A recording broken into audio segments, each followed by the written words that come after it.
सगळ्यांना नमस्कार. आज आपण समजून घेणार आहे की व्यायाम का गरजेचा आहे आणि तो का केला पाहिजे. तर सगळ्यांना माहिती आहे की व्यायाम केल्यावर आपण स्वस्थपूर्ण राहतो किंवा निरोगी राहतो. पण आज असं दिसून आलं आहे की भारतामध्ये 64% लोक हे फिजिकल ॲक्टिव्हिटी करत नाहीत.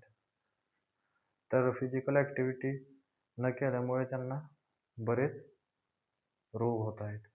आपल्याला आज आपण हे पण पाहतो की आपल्या ज्या खाण्याच्या सवयी आहेत त्या फार बदललेल्या आहेत. आपण बाहेरचे जंक फूड, फास्ट फूड किंवा तळलेले पदार्थ किंवा पॅकबंद पदार्थ खात आहे. तर आज आपण पाहतोय की मधुमेह, स्थूलपणा किंवा उच्च रक्तदाब हे रोग आपल्या भारतामध्ये खूप वाढत चाललेले आहेत. तर ह्याचं एक कारण असं आहे की आपल्या ज्या खाण्याच्या अ, वाईट सवय आहे त्याच्यामुळं आहे. आणि दुसरं एक कारण आहे ते म्हणजे फिजिकल इनॲक्टिव्हिटी म्हणजे व्यायाम न करणं किंवा हालचाल न करणं. तर आपण अ, आपल्याला लक्षात घ्यायला हवं की आता आपल्याला व्यायाम करणं गरजेचं आहे.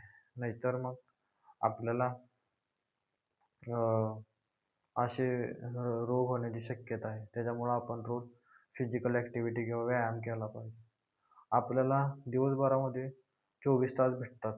म्हणजे कमीत कमी आपल्याला 1400 मिनिट भेटतात. त्यातलं फक्त आपल्याला 30 मिनिटं आहे किंवा 40 मिनिटं आपल्या शरीराला द्यायला हवेत आणि ते दिलेच पाहिजेत. नाहीतर मग जे आपलं शरीर आहे हे निरोगी राहणार नाही. त्याच्यामुळं आपण व्यायाम केला पाहिजे. तर आता मी तुम्हाला थोडे व्यायामाचे जे काही उपयोग आहेत ते सांगतो. तर व्यायामानं काय होतं, की आपण जे अन्न खातो, ते अन्न आपल्या शरीरामध्ये जाऊन कॅलरीजमध्ये रूपांतर होतं. तर कॅलरीजमध्ये रूपांतर झाल्यानंतर आपण जर फिजिकल ॲक्टिव्हिटी केली नाही किंवा हालचाल केली नाही, तर हे कॅलरीज आपल्या शरीरामध्ये की चरबीच्या स्वरूपात साठलं जातं. मग याचा परिणाम काय होतो, तर आपल्याला अ,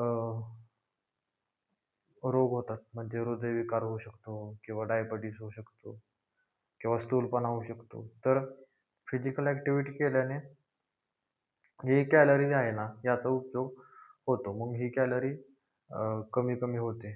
म्हणजे त्याचा उपयोग होतो. तर आपण लक्षात घेतलं पाहिजे, की फिजिकल ॲक्टिव्हिटी केल्याने आपल्या कॅलरीज बर्न होतात. म्हणजे अंगातील चरबी जळते किंवा मेद कमी होतो. त्यामुळे फिजिकल ॲक्टिव्हिटी केली पाहिजे. दुसरा उपयोग म्हणजे फिजिकल ॲक्टिव्हिटी केल्याने आपण खूप उत्साही राहतो. उत्साह हे एक सगळ्यात मोठा गुण आहे. कारण आपल्या मनुष्याच्या जीवनामध्ये जर उत्साह नसेल, तर त्याचं जीवन हे असं पूर्ण मृत्यू असल्यागत किंवा निरागस होईल. त्याच्यामुळं व्यायाम केल्यावर आपल्याकडं एक ताकद किंवा उत्साह येतो. आणि तिसरा उपयोग म्हणजे व्यायाम केल्याने आपले जे मांसपेशी आहेत किंवा हाडे आहेत किंवा रक्तपेशी आहेत, हे सर्व मजबूत होतं. म्हणजे हे उच्च लेव्हलला परफॉर्मन्स करतं. म्हणजे चांगलं होतं, उत्कृष्ट होतं.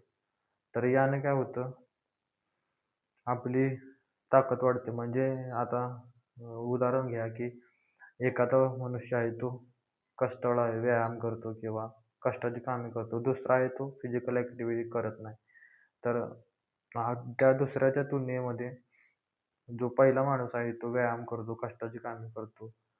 तो काही म्हणजे थकणार नाही. तो जास्त उत्स्फूर्तीनं काम करेल. तर आपण हे एक लक्षात घ्या, की व्यायामानं तुमच्या कामामध्ये तुम्ही अ, उत्कृष्ट देऊ शकता.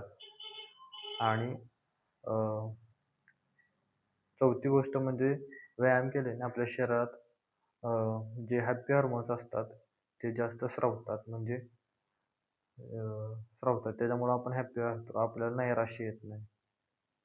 तर पाचवी गोष्ट म्हणजे आपण अ, व्यायाम केल्याने आपल्याला स्मृतिभ्रंश किंवा अल्झायमरसारखे आजार होत नाहीत.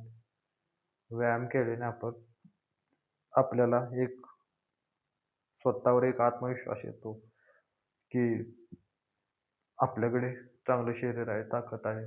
त्यामुळे आपला कॉन्फिडन्स वाढतो. आज आपण पाहतो, की फक्त 100रातले 10 किंवा 15च लोक व्यायाम करत असतील. मग त्यामध्ये आपण व्यायाम करतो म्हणजे आपण काहीतरी वेगळं करतोय. त्याच्यामुळे व्यायाम करणं खूप गरजेचं आहे. असे व्यायामाचे खूप खूप उपयोग आहेत. त्याच्यामुळे सर्वांनी जीवनामध्ये व्यायामाचा समावेश करावा आणि ती आपल्या जीवनाची एक अविभाज्य अंग बनवून घ्यावं. धन्यवाद.